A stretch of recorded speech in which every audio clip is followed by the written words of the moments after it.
cut is that. I took a branch that had no side branches and I just cut it off right above the bud, and it's going to force the growth of all those ones underneath of it. A removal cut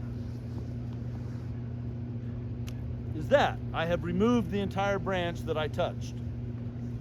A reduction cut is this. I've reduced the length of the branch, but I've cut it to a side branch.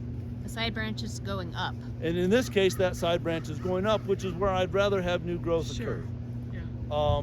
I could, I could do a reduction cut right here to this downward pointing one, but really what I'm going to do here is, we'll just use this branch as a little bit of example. If I were working this tree, I would be looking at, okay, spacing and density of fruit. Thank you. Spacing and density of fruit. So all of these fruiting spurs have the potential to produce 5 or more fruit each spur. And I'm telling you, you want 1 fruit every 4 inches on the branch. So we're going to start by removing some of the spurs altogether, and I'm going to remove some of the ones going straight up, because those apples as they hang are more likely to bump against the branch and maybe scar. And I'm going to remove really strong downward pointing ones in favor of ones more sideways. So I might thin that one out, that one out, that one out. And then I'm going to look at the remaining ones, and the angle of these two is fine, but they're too close together, right? So I might thin that one off. These two are kind of close together. I might thin that one off. And there's 6 of one, half a dozen of the other. What's right, what's wrong? The goal is simply reducing the number of them, so that now when I come back to thin, and I'm still going to have to come back to thin, but I have less that I have to work with. And then I would kind of carry that down the line. Again, some downward pointing branches, we're just going to take those off. A little bit of a conflict here. Whose airspace is this? So now you just kind of look at things and you go, well, all right, this branch is coming up a little higher, and then it's got its plane. This one has its plane. If I do this, I still get fruit here, and I'll leave that one alone too. So I've decongested this part. I've left some fruit there, but I'm going to remove this one because it's so close in between these two. So I'm kind of opening things up that way. So looking at those 3 types of cuts: heading cut, removal cut, reduction cut. Does that kind of make sense just in that little? So then we can see some old, here is an old reduction cut. The branch was cut off here to a side branch, which now became the dominant part of that system.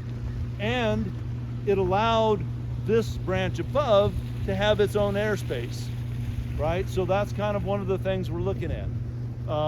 Coming out to a tip like this, again, with all of the fruiting spurs out here, if this is fully loaded, that's really going to have a lot of force and pull on there. So what am I going to do with that? Since it's downward growing, would you just cut that whole? This one? Very likely, but maybe not.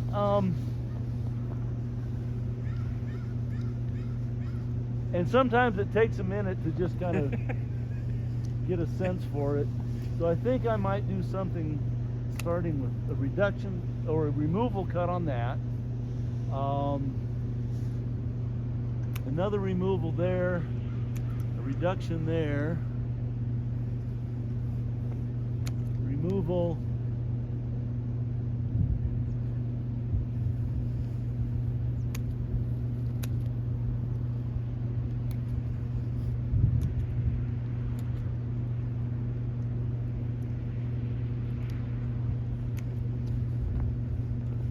now I want to get way up into here, take that one off, and getting back to this here, there's still, I'm feeling like there's a little bit too much going on up in here still. I'm gonna make a reduction cut there, and that's how I treated this branch this time.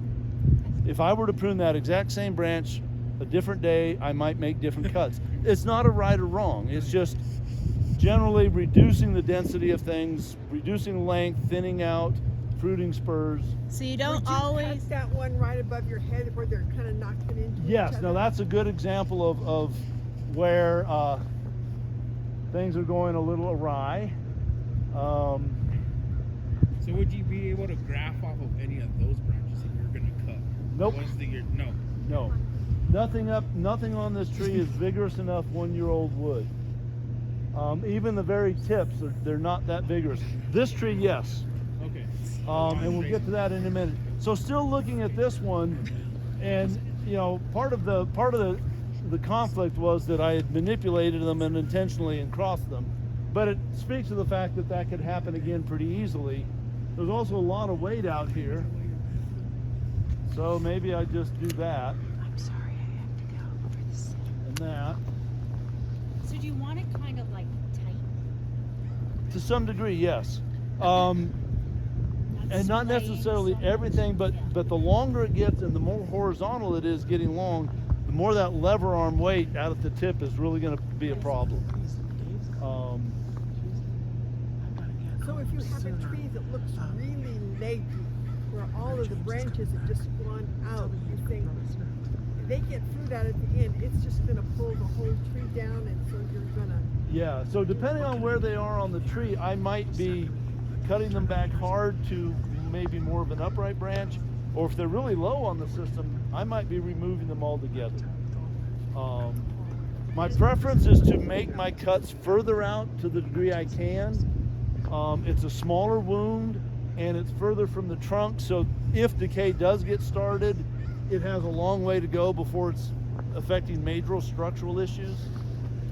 Is this a branch that, because I've been studying a lot about these, that, you know, if you would, if structurally doing it earlier, you would have taken out this growth sooner, you might, you know, you might drive more of those branches out up there on that branch Yeah. versus so far down here. I don't know if that. Yeah, makes well, sense. yes and no. So part of it, you know, when I have fruit right here, that's really Right. easy for me to handle and manage. So that's good.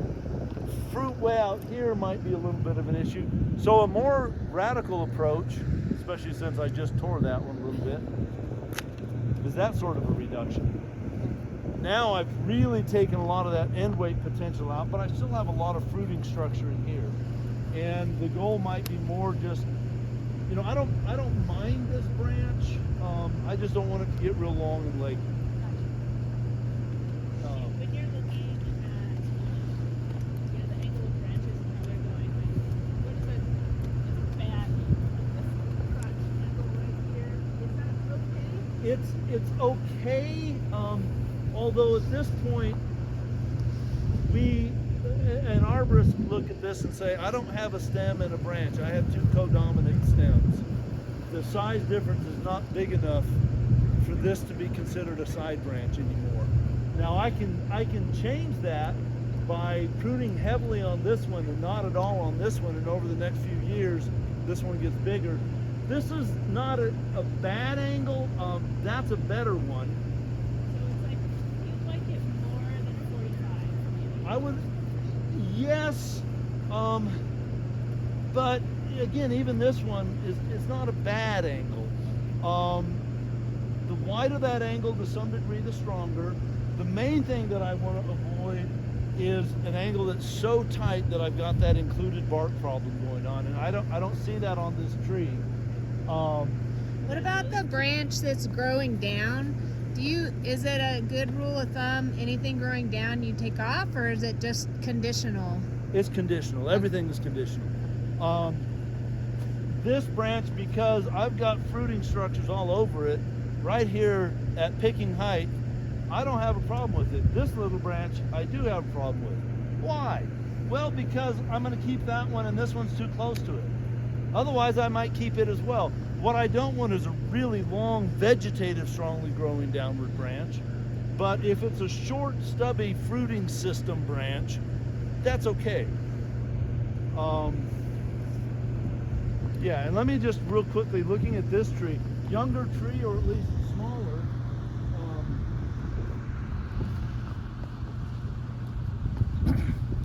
This gets away from pruning a little bit, but I'm going to address it anyways.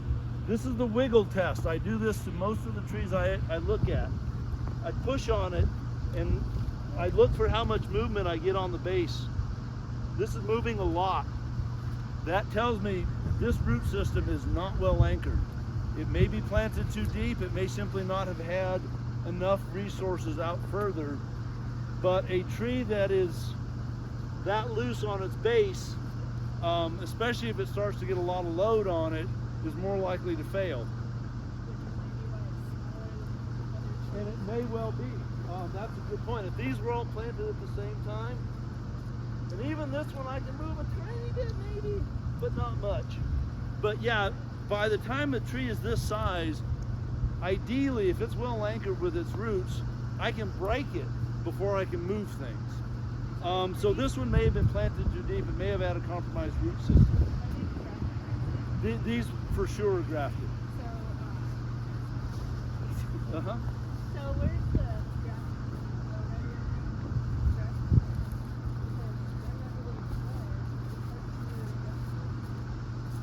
Yeah, it's really hard to see the graft line on this. I'm not sure exactly where it is. So maybe. I'm assuming it's right in here somewhere. Yeah. So that flare on a grafted tree should be like right under. Well, so there's two different flares we might be talking about. Sometimes on a grafted tree, the scion wood is a little bit thinner than the rootstock wood. That flare should not be below ground.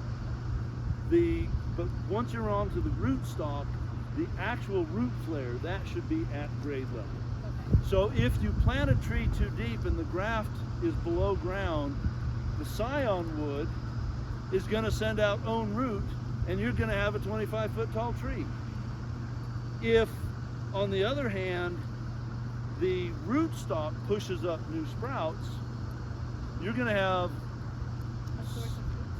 a source of rootstock potentially.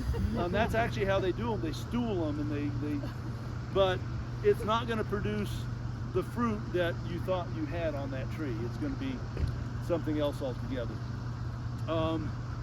In terms of grafting, so I'm going to go ahead in this case, looking at this system right here, these two branches are getting kind of parallel, high up in the canopy. I would probably want to remove one of them anyways, so I'm going to do that, and I'm going to also come over here and do that here. But now, in terms of grafting, so we know this is 1-year-old wood at the tip because it's at the tip, and we follow that down, and here's the change, right? Really different bark below. Here's the next year's change. So now this is 3-year-old wood, 2-year-old wood, 1-year-old wood. For grafting, a piece about like that is what you're going to work with. So you don't need the tip, or you could actually use You the don't. tip. Now, ideally, you're going to find scion wood that's a little thicker than this Yeah. and longer, and you can get 3-4 sections out of it. Keep it intact until you're actually ready to graft. Keep it cool, keep it damp.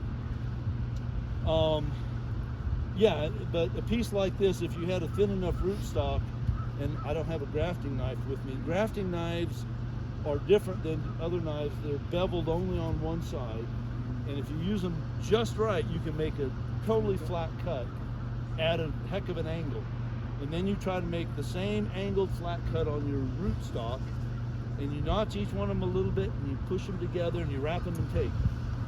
And then if all goes well, over the next month, a bunch of callus tissue from that phloem area reconnects through there, and you take it out of cold storage once that's happening, and then you can plant it out. All right. But yeah, this is how you would graft apple. If you were doing grafting on peach, you would be doing it in the field in July. You would have young rootstock that you make a little teeny incision in. You carefully cut a bud off your peach, take the wood out of it and slide it into that incision, and it may break dormancy that year, and it may not. It might break dormancy the next year. But once it breaks dormancy, then you cut off the other stuff above it. So it kind of depends on what you're grafting, when the best time and the best method. So apples, well, everything's done. Yeah, Even the rootstock. yeah. It would ever be appropriate to like plant the rootstock and just let it start growing and cut it. Totally different In a kind of month? grafting. Yeah, you can. And this is where my expertise runs thin. That's okay. I mean, The other kind of grafting that you can do is, let's say this is a gala. It's the only tree in my yard, and since I only have the one, I'm not getting fruit because I don't have any pollination. And I happen to really like Fuji. I can come in with my saw. I'm not going to do it, don't worry.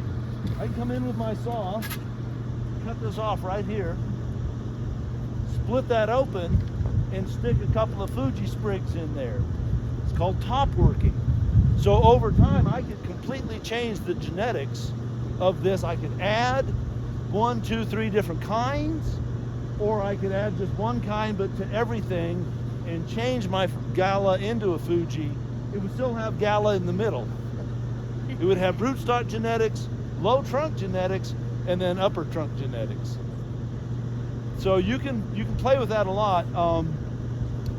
You'll see in the nurseries, you'll get 3-in-1 trees and 5-in-1 trees that, it's 3 varieties of apple, or it's a plum and an apricot and a nectarine. Or the stone fruits, you can mix them a little bit more. But what generally happens with those is that one of those varieties is more vigorous. So you buy it, you've got 3 branches of 3 different things. 10 years later, you've got 90% one thing and 5% of 2 other things, because the one was just more vigorous. All right, well, we're about out of time. Does anybody have any more quick questions about pruning before we let Doran go?